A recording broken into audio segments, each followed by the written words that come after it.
All right, let's just get right into it. We all hear about the housing crisis, right? But what's happening today, it's way beyond just struggling to buy a house.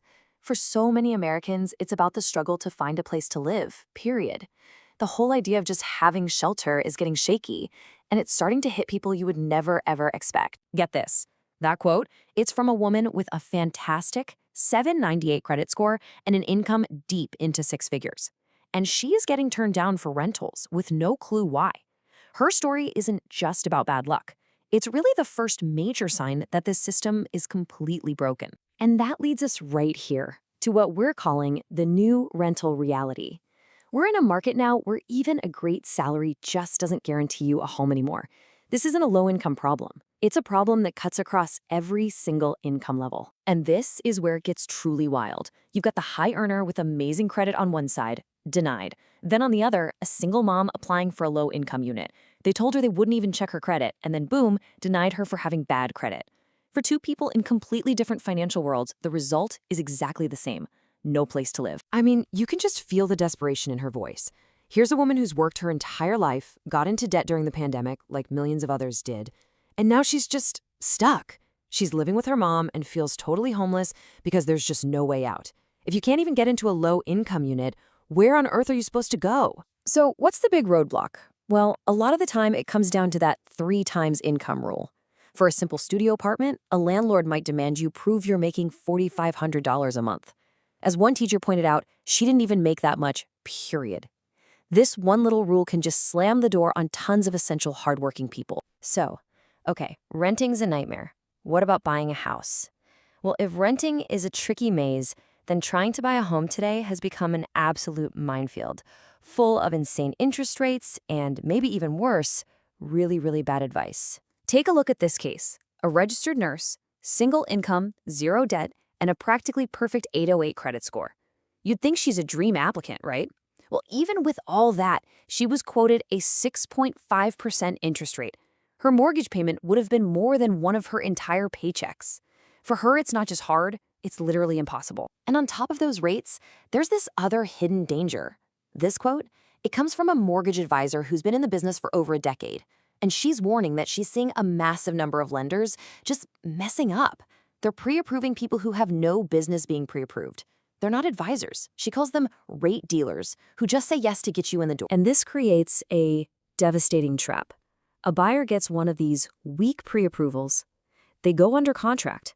They put down thousands of dollars of their own money. And then weeks later, the lender comes back and says, oops, we can't actually fund this loan. The buyer is left with absolutely nothing.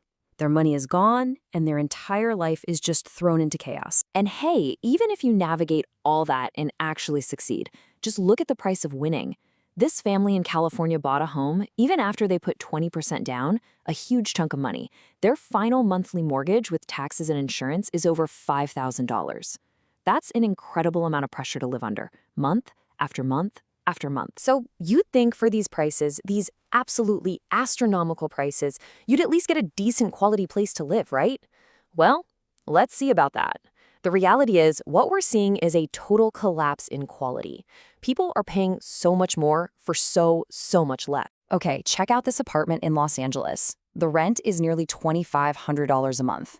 For that kind of cash, you're expecting something pretty nice, wouldn't you? But a person who actually went to see it had a slightly different take. Forget a master suite. We're talking rooms that are, and I quote, the size of a peanut box. The gap between the price tag and the reality is just, it's breathtaking. Oh, and it gets so much worse. For your nearly $2,500 a month, you don't get an oven. You don't get a refrigerator. What you do get are bars on the front door, more bars on the windows, and a bathtub so tiny it's just described as funny looking. People are being asked to pay a fortune for spaces that are barely functional. So what happens when the system breaks down this badly? It forces people to make huge changes in how they think about their lives. It's making us completely redefine the American dream itself, moving away from this idea of individualism and just towards plain survival. This quote just nails it. This cultural idea we've all been fed, that success means you move out, you get your own place, you have your own stuff, it's crashing head-on into a reality where that's just not possible for a lot of people anymore. Many cultures have always had multi-generational homes. And now Americans are being forced to look at that, not as a choice, but as a necessity. And that shift from the old dream to the new reality, it is so stark. The old way was all about me, me, me. Bigger is better, owning everything. The new reality, it's about combining resources, choosing your own peace of mind over having more space, and just plain survival over trying to keep up with status symbols. One family who intentionally downsized put it so perfectly. They weren't just tired, they were completely burned out from the hamster wheel of working just to pay for their house and their stuff. For them, getting rid of the big house wasn't about failing. It was a choice they made to get their actual lives and their sanity back. So what does all of this mean when you put it together? It points to a system that's under an incredible amount of strain, a system that's become predatory, and honestly one that's a huge warning sign for every single one of us, no matter how good your situation is right now. Because at its very core, the system punishes the people who are already struggling the most. Think about it. A late fee on a bill you already can't afford, that doesn't help you pay it, it just pushes you deeper into a hole.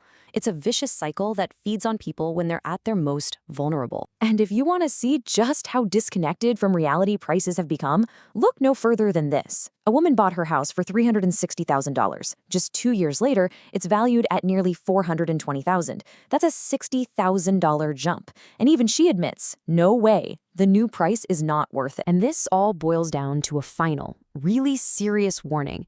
If you're listening to this and you're lucky enough to be in a stable, secure home, that is fantastic.